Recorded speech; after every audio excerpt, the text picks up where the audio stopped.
Melalui konferensi pers ini, KAY akan menyampaikan perkembangan penanganan laporan masyarakat yang menarik perhatian publik.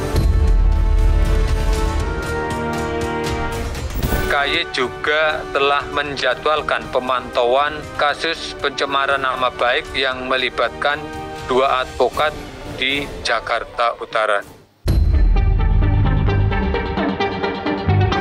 Kemudian kami juga sudah melakukan koordinasi pengamanan kepada pihak pimpinan pengadilan dan juga berkomunikasi secara erat dengan para hakim ya.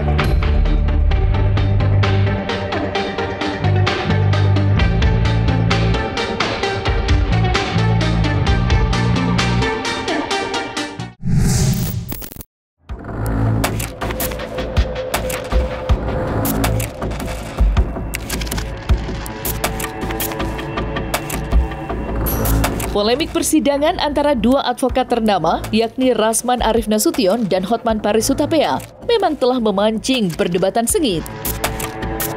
Khususnya soal contempt of court di tengah pembahasan awal RUU KUHP untuk menindaklanjuti Kitab Undang-Undang Hukum Pidana yang akan berlaku pada tanggal 2 Januari 2026 mendatang.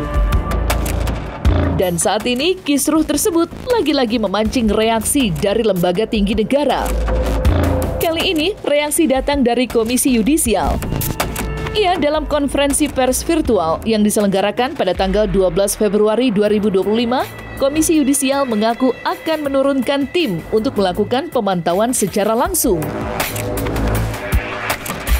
Dan tak berhenti sampai di situ saja, pihak Komisi Yudisial pun mengaku telah menjalin koordinasi dengan para hakim, serta memberi pengamanan pada pimpinan pengadilan.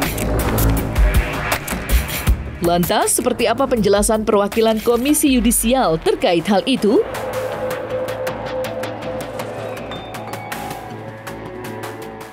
Sebagai bentuk akuntabilitas kinerja Komisi Yudisial, maka melalui konferensi pers ini, KAY akan menyampaikan perkembangan penanganan laporan masyarakat yang menarik perhatian publik tentang tugas KAY untuk melakukan pemantauan. Sebenarnya yang sedang dan akan dilakukan pemantauan ada 9 berkas, namun yang perlu dipantau karena menarik perhatian publik dan media ada beberapa, akan saya bacakan sebagai berikut. KAY juga telah menjadwalkan pemantauan dalam kasus Bos Rental dan kasus pencemaran nama baik yang melibatkan 2 advokat di Jakarta Utara. Adapun mengenai kejadian PMKH belakangan, diantaranya yang terjadi di Pengadilan Pajak, kemudian di PN Jakarta Utara, KAY ingin mengatakan sekali lagi, kami sudah menurunkan tim. Kemudian kami juga sudah melakukan koordinasi pengamanan kepada pihak pimpinan pengadilan dan juga berkomunikasi secara erat dengan para hakim ya. Tapi pada kesempatan ini ya, untuk menambahkan penyikapan yang sudah dibuat oleh KAY sebelumnya, KAY ingin mengatakan bahwa kita semua tidak ingin tentu saja hakim memeriksa dan memutus perkara di bawah ya, bayang-bayang godaan transaksi perkara. Karena itu independensi hakim harus diawasi. Tetapi juga kita tidak ingin hakim bekerja dalam ketakutan dan tekanan. Karenanya independensi hakim pada saat yang sama juga harus dilindungi. KAY mengajak semua elemen bangsa dan komunitas hukum untuk menghormati dan menjaga kemuliaan dan kehormatan hakim saat bersentuhan dengan proses peradilan. Tentu saja sesuai dengan koridor hukum acara, standar kepatutan dan kepantasan umum, tata tertib persidangan, serta kemuliaan profesi masing-masing yang tercermin pada kode etik dan pedoman perilaku hakim, tidak hanya hakim, tapi juga advokat dan lain-lain. Saya kira lembaga Komisi Yudisial Republik Indonesia hadir sebagai sebuah lembaga agar adanya keberimbangan dari proses persidangan. Karena secara struktural kelembagaan hakim di bawah Mahkamah Agung bisa saja terjadi konflik of interest bisa jadi terjadi semangat atas nama Korsa. Maka ada komisi yudisial yang mengawasi perilaku dari hakim-hakim, termasuk Ketua Mahkamah Agung. Jadi inilah peran teman-teman semua dari media dan kita semua agar hakim tegak lurus. Agenda revisi KUHAP, khususnya pasal 176, Jungto pasal 218 terkait kegaduhan di persidangan, juga pasal 217 dan pasal 231 ayat 2 KUHAP terkait tata tertib sidang. Hal ini, usulan ini sudah disampaikan KAI dalam rapat dengan Komisi 3 DPR yang terjadi pada 10 Februari 2025 atau hari Senin yang lalu. Sebelumnya, aksi Rasman Arief Nasution serta kuasa hukumnya, yakni Firdaus Oyobo di ruang sidang, telah terlebih dahulu mendapatkan kecaman dari Mahkamah Agung Republik Indonesia. Bahkan berdasarkan instruksi dari Mahkamah Agung pula, pihak Pengadilan Negeri Jakarta Utara melayangkan laporan atas Rasman ke Bareskrim Mabes Polri, di mana Rasman dilaporkan atas pasal berlapis, yakni pasal 335 KUHP, 207 KUHP, serta 217 KUHP. Lantas seperti apakah nasib masa depan berita acara sumpah dari Rasman Arief Nasution?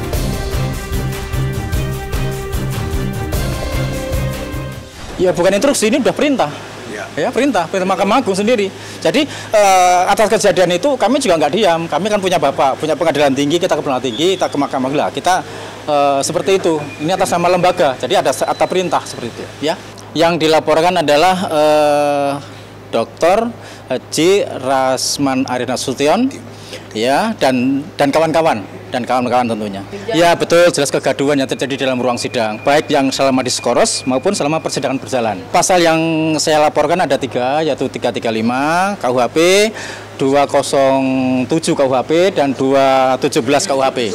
Laporannya sudah bawa ini ya, sudah ada LP-nya, atas nama lembaga sudah kita laporkan. Ya. Pak, ke kamera apa dikit? Dikit Pak, boleh Pak. Kiri Pak, kiri Pak. Tahan dikit Pak, tahan Pak. Sini Pak. Pak, kiri Pak. Jadi 3 pasal yang dilaporkan kepada kami, satu pun tidak masuk unsurnya. Dan ini pasalnya, aduh, setahun setengah, 3 minggu. Sampai ada kesan dipaksakan. Dan ingat, contempt of court belum diatur. Jadi baru ini kejadian di Republik ini. Ada lembaga tinggi sekelas Mahkamah Agung memerintahkan Pengadilan Negeri Jakarta Utara dan Pengadilan Tinggi untuk melaporkan rekan sejawatnya. Apa yang mereka bela dari periksa dululah Sofia Tamunan dan kawan-kawan. Periksa kami udah ke KY. Panggil KY, panggil kami. Barbar ya. Barulah buat laporan. Pak Gaya membilangkan contempt of court itu terbagi 2, ada sipil, ada pun kriminal. Dan tidak masuk unsur kriminal sama sekali. Jadi tidak ada unsur pidana di situ.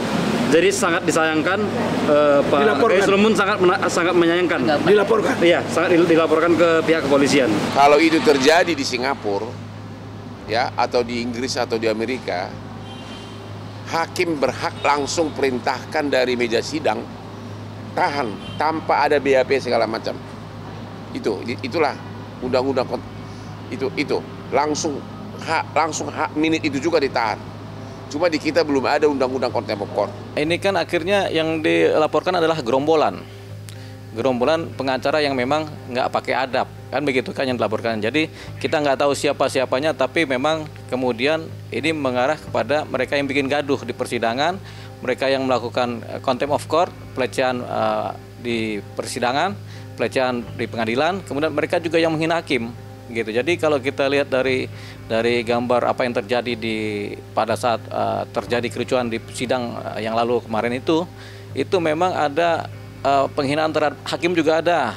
Hakim dibilang koruptor lah, apalah kan begitu. Itu sudah termasuk penghinaan terhadap hakim, penghinaan terhadap penguasa yang berwenang. Jadi itu ada pidananya.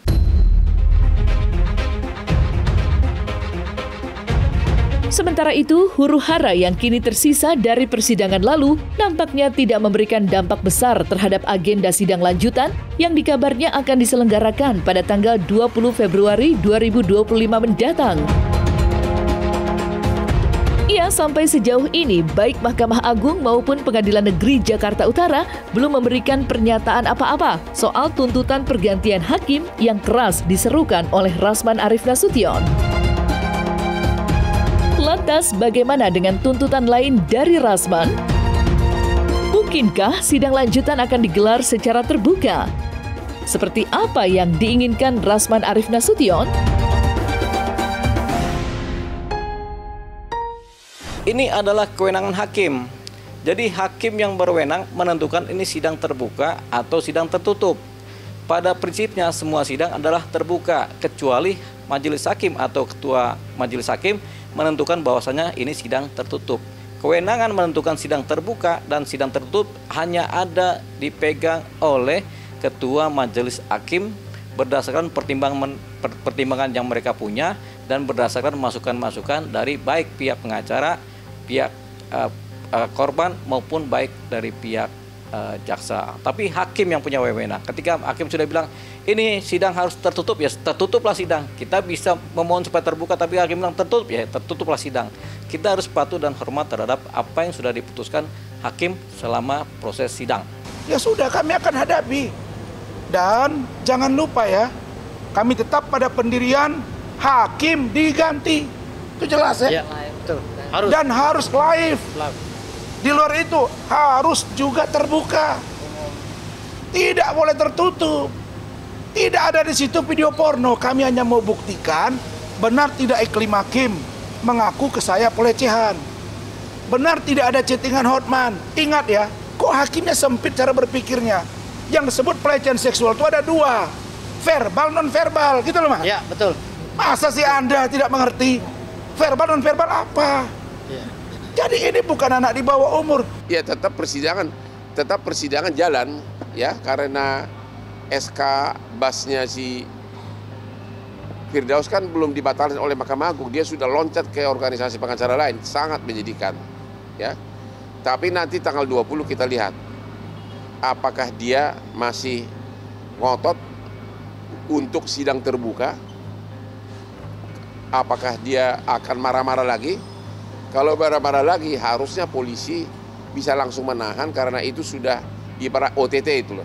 Dia yang memulai, dia yang mau mengatakan akan membuka aibnya Hotman karena chattingannya berbau asusila. Karena itu makanya hakim demi hukum harus sidang tertutup. Karena kalau memang materi kesaksian saksi itu kaitannya dengan asusila, menurut Undang-Undang KUHP harus tertutup. Jadi hanya itu doang dia, kenapa dia harus takut gitu loh. Enggak, kita tetap sesuai jadwal, kita agendakan pemeriksaan perkara atas nama Pak Rasman dengan Iklima tetap hari Kamis tanggal 20. Lanjut pemeriksaannya.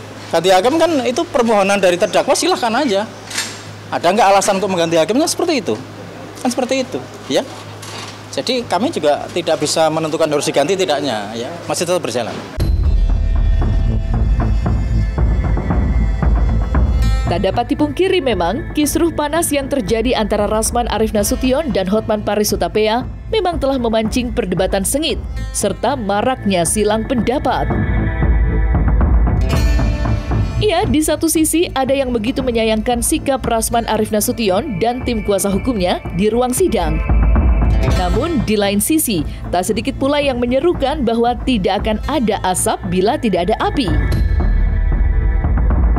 Lantas seperti apa praktisi hukum Raidin Anom menyikapi kericuhan yang terjadi dalam persidangan Rasman dan Hotman Paris? Serta mungkinkah pula jika Raidin Anom kini mendukung perjuangan Rasman saat ini?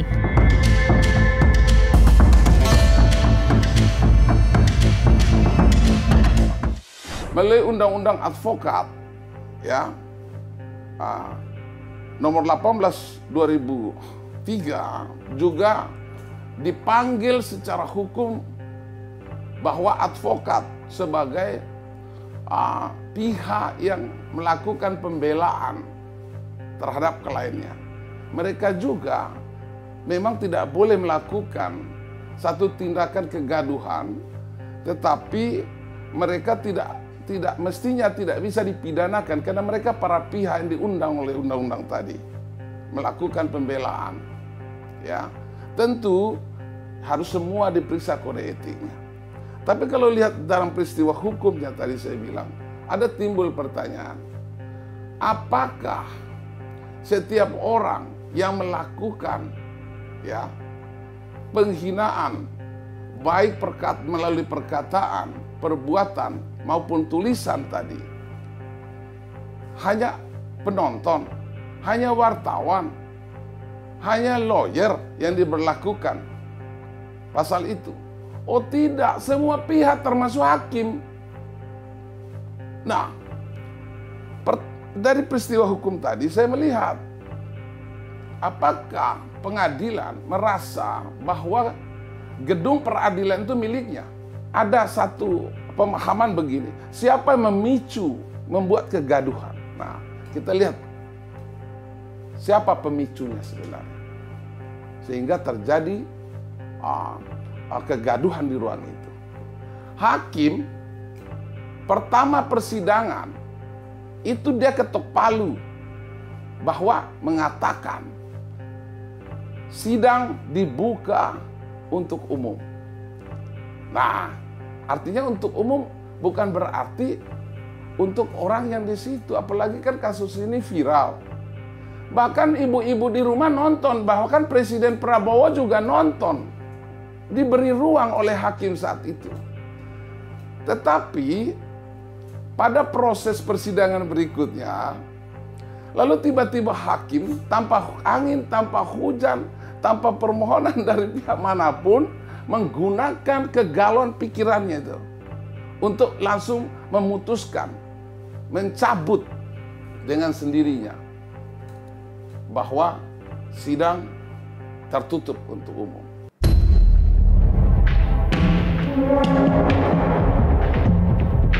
Nah, selesai sudah Cumi Lovers, saksikan terus Cumi Camp In-Depth, kabar lengkap, mendalam, dan akurat dari narasumber terpercaya. Dan jangan lupa untuk like, subscribe, dan juga share channel YouTube Cumi Cumi.